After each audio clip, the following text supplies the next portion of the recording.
Hi friends, இன்றைக்கி நம்ம வீடியோவில் என்ன பார்க்க போகிறோன்னா ரோட்டு கடை காளான் அதுதாங்க செய்ய போகிறோம். இது வரையும் செய்யாத இருந்தால் ட்ரை பண்ணி பாருங்கள், செஞ்சுருந்தால் கமெண்ட் பண்ணுங்கள். வாங்க எப்படி செய்கிறது பார்க்கலாம். அதுக்கு கோஸ் இருக்குல்ல, அதை சிறு சிறுசாக நறுக்கி எடுத்துக்கலாம். அதில் தேவையான உப்பு சேர்த்துக்கலாம். உப்பு சேர்த்துட்டு அதுக்கப்புறம் மிளகாய் தூள், தனி மிளகாய் தூள் ஒரு ஸ்பூன் சேர்த்துக்கலாம். உங்களுக்கு காரம் அதிகமாக வேணும்னா ஒரு ஸ்பூன் எக்ஸ்ட்ரா சேர்த்துக்கோங்க. நான் ஒரு ஸ்பூன் சேர்த்துக்கிறேன். அதோட சோள மாவு, அதாவது கார்ன்ஃப்ளவர் மாவு 4 ஸ்பூன் சேர்க்குறோம். 4 ஸ்பூன் சேர்த்துக்கலாம்.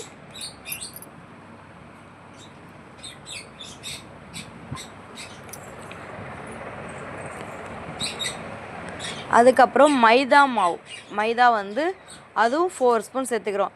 எதுக்காகனா அப்போ தான் இது கிறிஸ்பியாக வரும். அதுக்காக கண்டிப்பாக ட்ரை பண்ண பாருங்கள், எல்லாருக்கும் பிடிக்கும். நீங்கள் வேணால் ஃபஸ்ட் அளந்து வச்சு கூட மொத்தமாக போட்டுக்கோங்க. 4 ஸ்பூனு கார்ன்ஃப்ளவர் மாவு, 4 ஸ்பூன் மைதா மாவு, 4 ஸ்பூன் சேர்த்துக்கணும். சேர்த்துட்டு அப்புறம் கொஞ்சமாக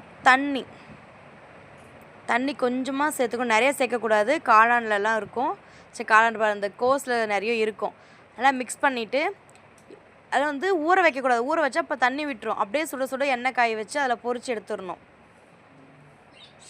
நீங்கள் அது ஊற வச்சிங்கன்னு வச்சுக்கோங்க, அப்படியே ஃபுல்லாக தண்ணி விட்டுரும். ஏன்னா கோஸ்லேயே நிறைய தண்ணி இருக்கும். அதனால் அது நல்லா ஆயிலில் ஃப்ரை பண்ணி எடுத்துக்கணும். பாருங்கள், இது மாதிரி அது எடுத்த உடனே விட்டால் தான் இப்போது தண்ணி தனியாக தெரியுது பார்த்தீங்களா, இது மாதிரி வரும். இல்லைன்னா வச்சுக்கோங்க, ஃபுல்லாக அப்படியே நல்லா இருக்காது. இது மாதிரி எல்லாத்தையுமே ஃப்ரை பண்ணி எடுத்துக்கணும். நல்லா பொன்னிறமாக வரணும்.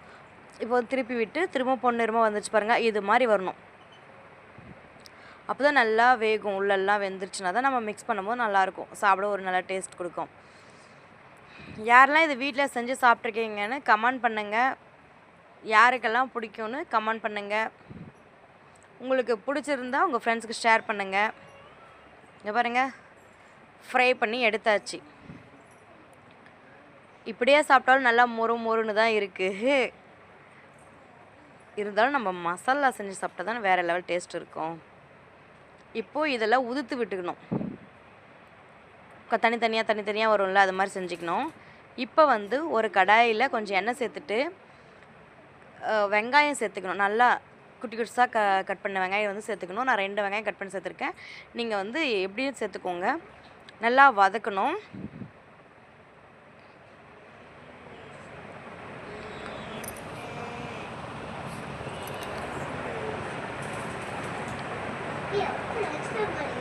இப்போ பாருங்கள், நல்லா ஓரளவுக்கு வதங்கி வந்துருச்சு. இப்போ இஞ்சி பூண்டு பேஸ்ட்டு சேர்த்துக்கிறோம். நான் 2 ஸ்பூன் சேர்க்குறேன், குட்டி ஸ்பூனில். நீங்கள் பெரிய ஸ்பூனாக இருந்தால் 1 ஸ்பூன் சேர்த்துக்கோங்க. அப்போ இஞ்சி பூண்டு பேஸ்ட்டோட பச்சை வாசனை போகிற வரை நல்லா வதக்கிடலாம். பாருங்கள், இப்போ இஞ்சி பூண்டோட பச்சை வாசம் போயிடுச்சு. இப்போ நம்ம கொஞ்சம் மஞ்சத்தூள் ஒரு 1/2 ஸ்பூன், அப்புறம் மிளகுத்தூள், பெப்பர் தூள், அதான் பெப்பர், அது சேர்த்துக்கணும். அப்புறம் மிளகாய் தூள் சேர்த்துக்கணும்.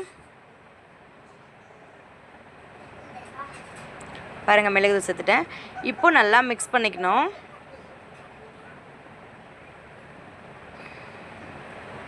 சாரி, நான் தேவையான அளவு உப்பு சொல்ல மறந்துட்டேன். தேவையான அளவு உப்பு தூள் சேர்த்துக்கோங்க. உப்பு தூள் சேர்த்து நல்லா பார்த்தீங்கன்னா, நம்ம தனி மிளகாய் தூள் சேர்த்ததுனால பாருங்கள், அந்த மிளகாய் தூளோட அந்த இது நல்லாயிருக்கு. இப்போ தக்காளி சாஸ், டமோட்டோ சாஸ், அது ஒரு 3 ஸ்பூன் சேர்த்துக்கிறேன்.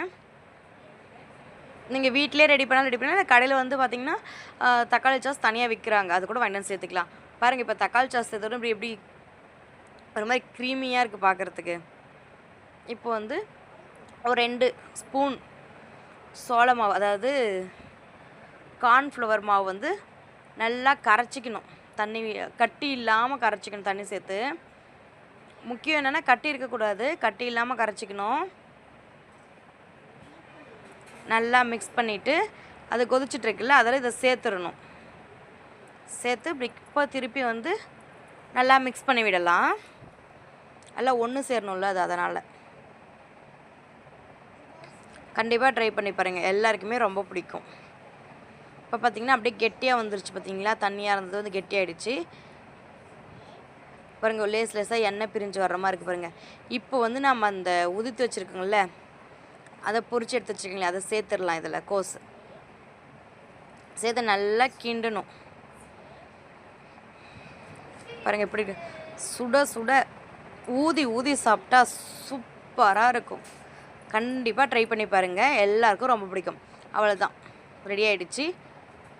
நீங்கள் செஞ்சு பார்த்துட்டு உங்கள் கமெண்ட் என்னவோ அதை கமெண்ட் பாக்ஸில் கமெண்ட் பண்ணுங்கள், உங்கள் ஃப்ரெண்ட்ஸுக்கு ஷேர் பண்ணுங்கள்.